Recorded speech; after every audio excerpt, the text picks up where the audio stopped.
Welcome to my revision of my American history notes. I'm going over the notes that I wrote to teach homeschoolers about American history and looking and seeing things I want to dig deeper into. So let's begin.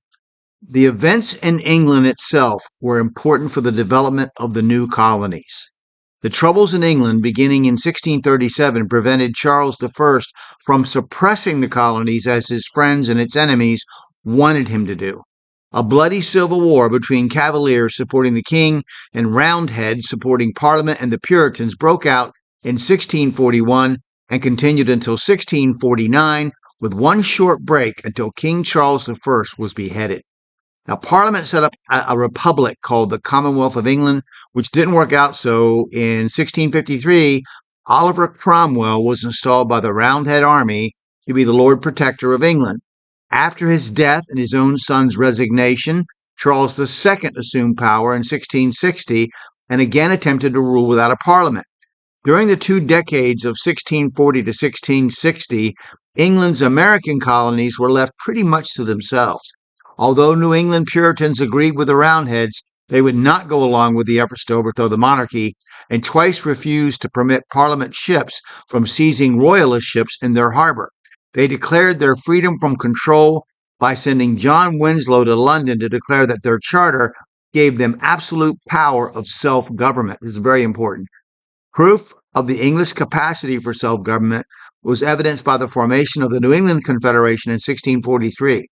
This loose federal union is designed to settle boundary and other disputes between the 4 colonies of Massachusetts, Plymouth, Connecticut, and New Haven, and to provide mutual protection against Indians, Dutch, and the French. Several important disputes were settled, and King Philip's War in 1675-76 was coordinated by it. The colonists were almost all English Puritans, with few exceptions, for a quite long time. Also, they were middle-class farmers, artisans, and tradesmen with property, able to leave wills for their descendants so this property could be passed on to the next generation. Private property rights are very important in America's success and history. New Englanders emphasized education, and free public education was the New England legacy to the rest of the country, although eventually has become hopelessly corrupted by paganism and communism in the latter part of the 20th century. It's noteworthy fact that almost every famous educator of agnostic or atheistic thought, from Horace Mann to John Dewey, was a New Englander of Puritan stock. Elementary education, later known as the 3 R's for reading, writing, and arithmetic, became the parents' responsibility by an act of the Bay Colony in 1642, and 5 years later, every village that had 50 or more families was required to appoint a schoolmaster. Later, towns of 100 or more families were required to set up a grammar school modeled after English schools. The intent of public education was to be able to read so one could read the Bible, and decipher or do arithmetic so one could do business. Eventually, in the middle of the 1600s, a cow yard in the small town of Cambridge became the spot for a college named after a young benefactor who left his entire library to it. His name was John Harvard, and it is known after his name today. Now, William and Mary College in Virginia was founded in 1693, and Connecticut's Yale in 1701, but Harvard set the standard for education.